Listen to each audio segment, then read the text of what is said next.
you follow high school sports? The San Diego Union Tribune's free UT Preps app is the go-to source for your favorite high school sports teams. Get schedules, scores, standings, news, and more right on your phone. Follow your favorite high school team by sport. Share photos and videos right from the game. See rosters and player profiles complete with game-by-game statistics and receive push notifications for game updates. Don't miss any of the action at Oceanside, Chula Vista, Torrey Pines, and many more San Diego schools. Download the free UT Preps app on Google Play or the Apple App Store. Welcome to the championship edition of the San Diego Prep Insider podcast. Tommy Morris with Montel Allen from NBA Sports and San Diego Friday Night Lights magazine. Montel, are you pumped up for this championship edition? Man, this week is going to be awesome. First of all, Coronado, congratulations for their big win, Division 5 champions over Crawford. Way to go out, Coach Isabella. They did a great job over there. They did a great job all year. Proud to say them, but, now we're getting to the nitty-gritty. The Furious Five, I call these games. It doesn't get any better than this. I think, as me and you argue about the power rankings every week, do we agree or disagree? Actually, it all seems like it worked its way out in each division. The two best teams in all those divisions are getting ready to play against each other, so I'm excited, especially in the Open. I'm really excited to see what's going to happen. It'll be good, and again, congratulations to Coronado. Montel, you picked them. I didn't. I was wrong. Congratulations, and congratulations to the kids. Yeah, they just did a great job. So let's jump into it, Tommy. Let's go. Let's do it. So Division 5 is done. We have Coronado as champions there. Again, congratulations. Division 4, a rematch. Bishops, Mater Dei. What do you think, Montel? The Bishops, I love everything you guys done. I think you're a great program. Mater Dei is a juggernaut this year. I'm sorry. I think if they win, they're going to get a state bid. They would be undefeated right now if it wasn't for that forfeit loss they had to take early in the year. For a mistake on, error on their part, what they've done. But, they have simply been unstoppable. C.J. Verdell, arguably one of the best running backs. I know the Prestons and all those guys get all the... Verdell is right up underneath there, and he's making his mark right now as a junior. They are looking awesome this year, and I think Mater Dei wins it. Bishop, I think you're going to do a great job. I think Bishop's going to fight for as long as they can, but I think Mater Dei is a little bit too strong this year. And like I said, I think if they win, they get a state bid. So we should be excited about that. Plus, it's a revenge game for them. Last year they barely lost. They were driving and they lost. I think they're going to try to put a stamp on it this year and let everyone know that they're the champs. So I got Mater Dei in this one. How about yourself? Yeah, so Mater Dei already kind of got their revenge earlier this year when they beat Bishops in the regular season. But this is the real revenge game. This is where it really, really matters. And again, you mentioned C.J. Verdell. Scary thing about him, he's only a junior. He'll be back next year. He'll be better than he was this year, obviously, with another year of weightlifting, all that kind of stuff. I've got Mater Dei as well. Bishops, great team, but they're just going up against, just a thoroughbred horse right now in Mater Dei's program. Moving on to Division 3, Bonita Vista, who won in a shortened game last week, to put it nicely, will face Mission Bay. Wow. You know what? And I've liked both these teams all year. I hyped up Bonita Vista in the beginning of the year. They went to their little slump and they got it all together. I've liked Mission Bay all year as well. But in the clash of these two Titans, it's funny, they marry each other. They got explosive players on both sides. The Rams from Dumas and Sanders over there in Mission Bay, of course, with Clark and running back. And then over on the Bonita Vista side, they got Posada, you got Quentin Harrison, you got Fox, you got all those guys over there, and Jackson and all those guys over there that are playing hard. I think the difference will be the lines, the offensive and defensive lines of these teams, and Bonita Vista has a better one than Mission Bay, in my opinion. I think they have a better line. They're just as explosive. They're just as explosive both on offensive sides of the ball. I'm interested to see a couple of matchups, though.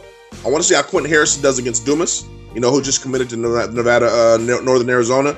And I'm interested to see how Javari Ransom does against Fox playing safety over top, because Ransom likes to go really, really deep. I want to see how those guys how that plays out in the road. I'm going to go with Bonita Vista. Run DRC. I love you guys over at Mission Bay. I think you guys, if I flip the coin, I think it could go either way. But I do think just Bonita Vista has a stronger line. And Bonita Vista's played a tougher schedule than Mission Bay has. So I think they're a little bit more battle-tested right now. I'm going with Bonita Vista for the win. I agree with you on the schedule point. I think Mission Bay had a couple, again, not their fault, just teams in their league that just were not that good this year. So they didn't get as much of a warm-up practice for the playoffs as Bonita Vista did. Both these teams played some really good teams on their schedule, though. They both had a couple games.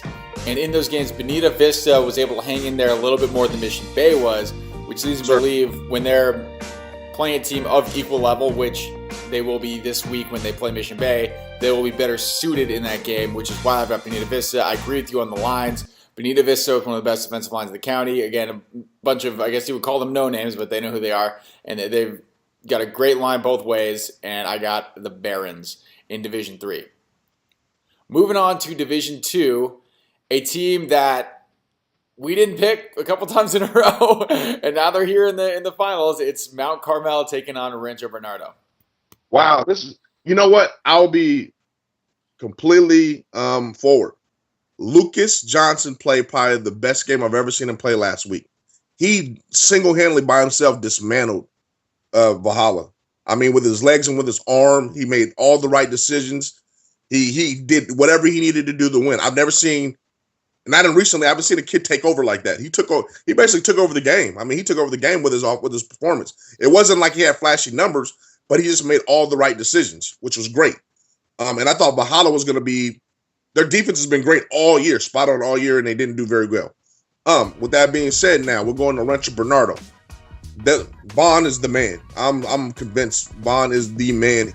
He's so underrated. 6'4" receiver, 190, goes up against the ball at the high point and does everything right, and he's very, very physical. With that being said, I'm taking RB in this one. No disrespect to Mount Carmel. I think Mount Carmel has done a great job. I think they've been able to play. I'm interested to see Gould, another 6'5" safety they have going against Valle, at least cover them over the top to see what could happen on those long passes. But I do think, again, it's going to boil down to the lines. I think Rancho Bernardo has a great offensive line. They have a great running back over there. The senior over there, I forgot his name, but he's great. He's a good kid. He runs the ball very, very hard over there. I don't think Mount Carmel has enough firepower to match him back and forth. I could be wrong. I've been wrong about him 3 times in a row, so I might be wrong again.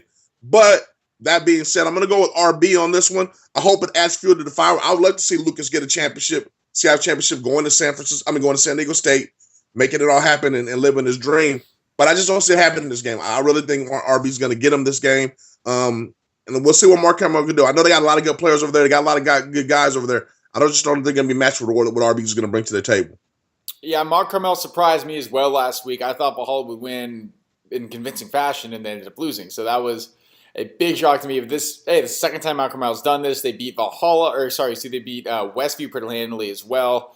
So maybe they have something going on over there that we just aren't paying attention to. I don't know, but I have seen RB play, and they're very impressive. Milan Grice, running back, very good player. Devon Valle, you mentioned him already. Yep. Bunch of big, strong kids. I always side with the team with the bigger and stronger line. So no disrespect to the Mount Carmel line, they're good as well. But I mean, the RB kids they're just big. I got RB as well. I got RB. Yeah, you know, Mount Carmel. Like I said, Lucas, if you prove me wrong, man, I got you. I understand. Prove me wrong. Rub egg all over my face. I don't care. You guys been doing over there, because let's be perfectly honest, Mark Carmel's been playing some very, very good football right as of lately. These last 2 games have been super impressive. And I hope this does add fuel to the fire, as we've been adding to other teams. Hope this adds fuel to the fire for them to play really, really well. But like I said, I think Valle, he's just been a difference maker, man. I mean, he's catching the ball on those 3rd and 10s when they need a big ball. He's on everybody. He's doing it against everybody and anybody that comes up against him. I don't see that stopping this game. And like you said, Rancho Bernardo has enough of a running game to keep Lucas off the field. You know, that means if Lucas doesn't have the ball, he can't do anything dynamic. RB can grind the clock out and still win the game. So I'm going with RB, like you said. So good luck, Mark Carmel. I hope wish you guys the best, but my pick's RB, like you said earlier. Let's roll. All right, Montel, is there anything better than a crosstown rivalry in the championship game of the playoffs? I don't think so. And we're going to get it in Division 1 when Oceanside takes on El Camino. It's funny. I read a quote. Someone said that that Oceanside El Camino has the best football in the county. It's hard to argue when both your teams are in the Division 1 championship. And, man, hands down to both of those guys, both coaching staffs over there. We both know Oceanside. We talked about it earlier in some of our podcasts, how they were going through the ups and downs. They got it together, and they got it together at the right time in the playoffs. It doesn't hurt to have Isaiah Pow back on your team, one of your leaders. Got back healthy, remarkable.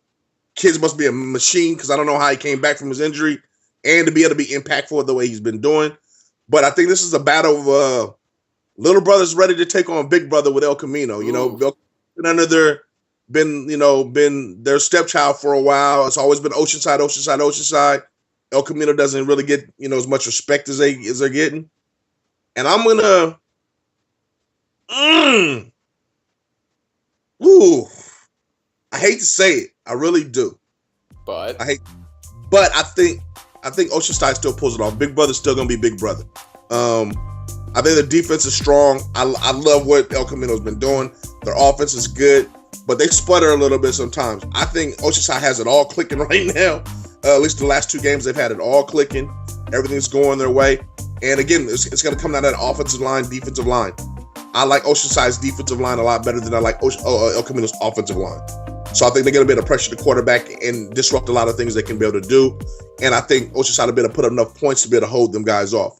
Plus, the way Oceanside played last week, Jalen Griffin, remarkable run. I know Point Loma thought they had it, but Point Loma could have been ahead earlier in that game if they would have made a few plays, and Oceanside stopped them. Oceanside's defense was constantly there, always there. And I see Oceanside doing the same thing. I think they continue champions, but don't be mistaken. Little brother then got a lot stronger and a lot bigger and a lot better. So El Camino's on the rise, and they're on their way, and they're coming after him. So good season for them, but I'm going to go with Oceanside.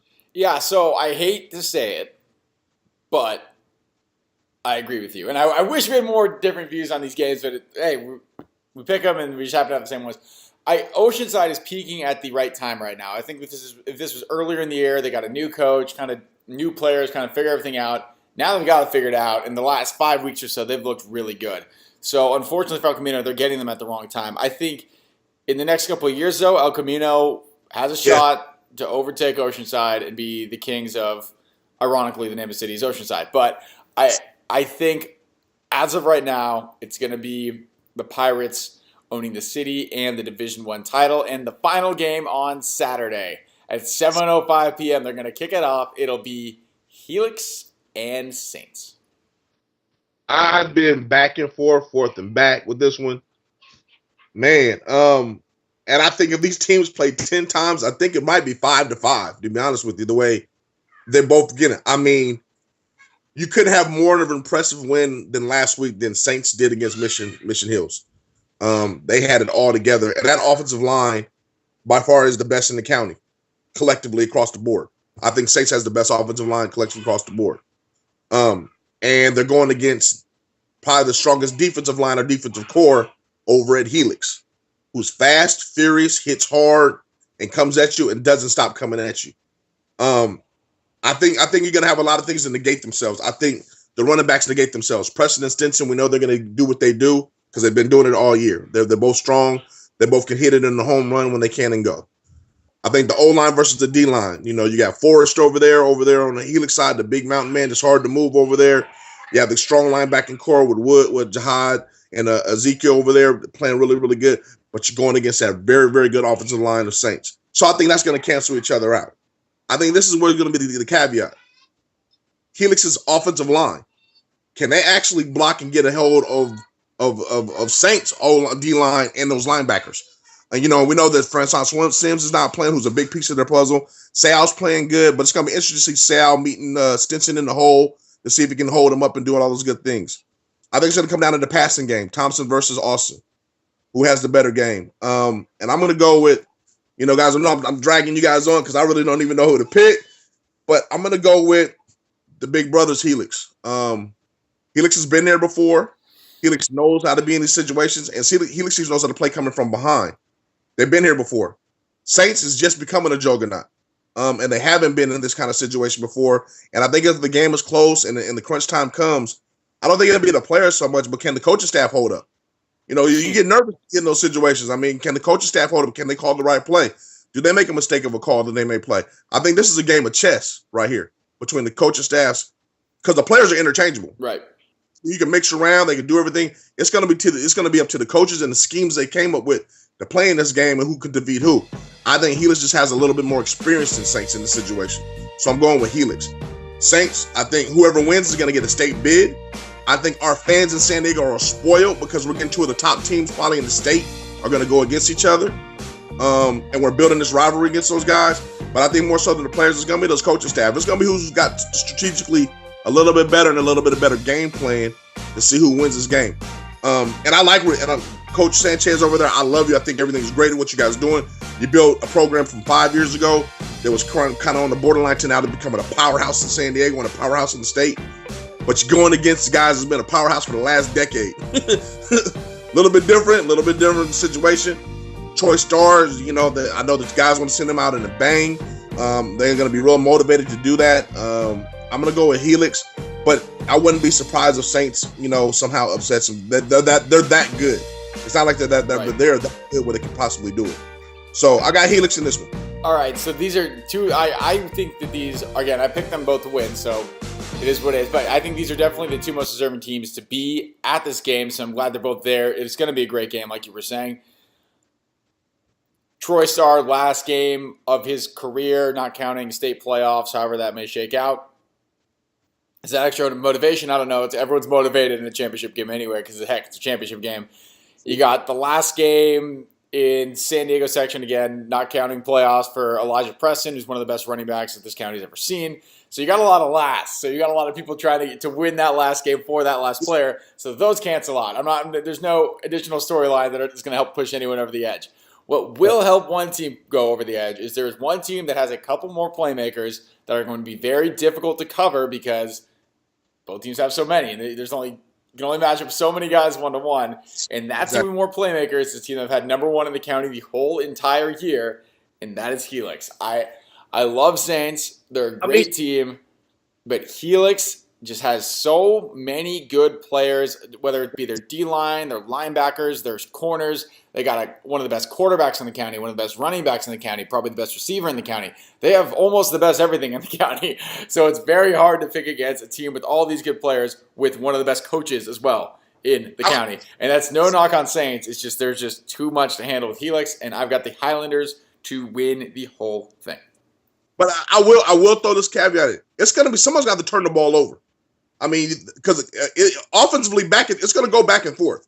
I mean, the defenses will get stops, both sides of the ball. They're both great.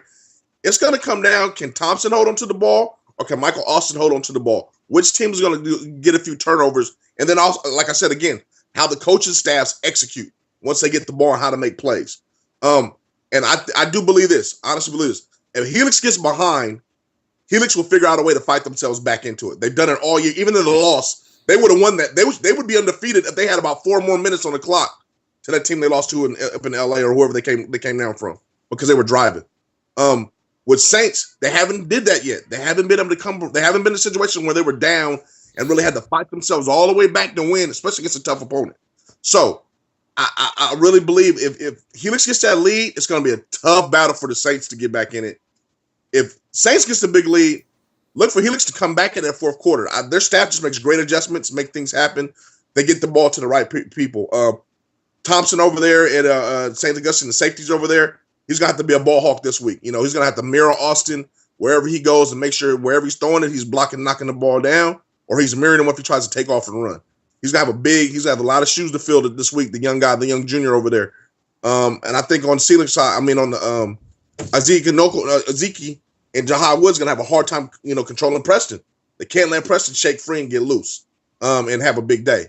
If they do, it's going to be very, very hard for them to stay in it. So, man, this is one of the toughest ones, I think, in recent years. This is as tough as a pick as that one. I remember when Oceanside and Helix were battling for number 1 and 2 a couple of years ago, and it went down to the wire. I think it went down to the wire in the championship game. I hope this is a resemblance of that, and it comes down to the last series to see who wins this game and who's determined to go on the state because I think we're going to make a lot of noise in the state from San Diego, especially if Mater Dei gets a bid, if the open team gets a bid. And lo and behold, don't think that Mission Bay and Bonita Vista may be considered for a bid, whoever wins that game too, also to go to state. Because they've only lost 2 games. They're both 8-2. They might get an opportunity as well. So we might have 3 teams in the state coming from San Diego that have opportunities to win the state bowl, man. We're looking very, very good down here in the in the bottoms of California as far as the talent is concerned. So I'm excited, man. I can't wait to this Friday. I'm excited too. I will be there on Saturday, so I'll take in all that Helix Saints game and it'll be the best game of the year, and which is how it should be if it's the Open Division Championship game. Montel, anything else to add before we get out of here?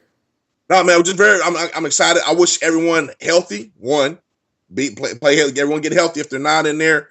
I hope everyone brings their A game to Friday and Saturday's game. And just have a good thing. We'll talk about the All-Star game and stuff we got coming up next week when we recap everything. This is the time for those guys to shine, especially all the seniors. This is just some of these guys' last hurrah. I hope wish them all these guys the best. Play hard, leave it all out on the field. Don't have any regrets, and a good luck. The teams that I didn't pick, remember, guys, it's only in my opinion. Doesn't mean it's heed the word. Doesn't mean it's actually going to happen. You guys can prove us wrong all day, every day of the week. And good luck to everyone. Bottom line, good luck to everyone. It's great time for San Diego High School football, man. It's one of the best times of the year. All right, awesome. We will see y'all next week, and I will see everybody out at Southwest College.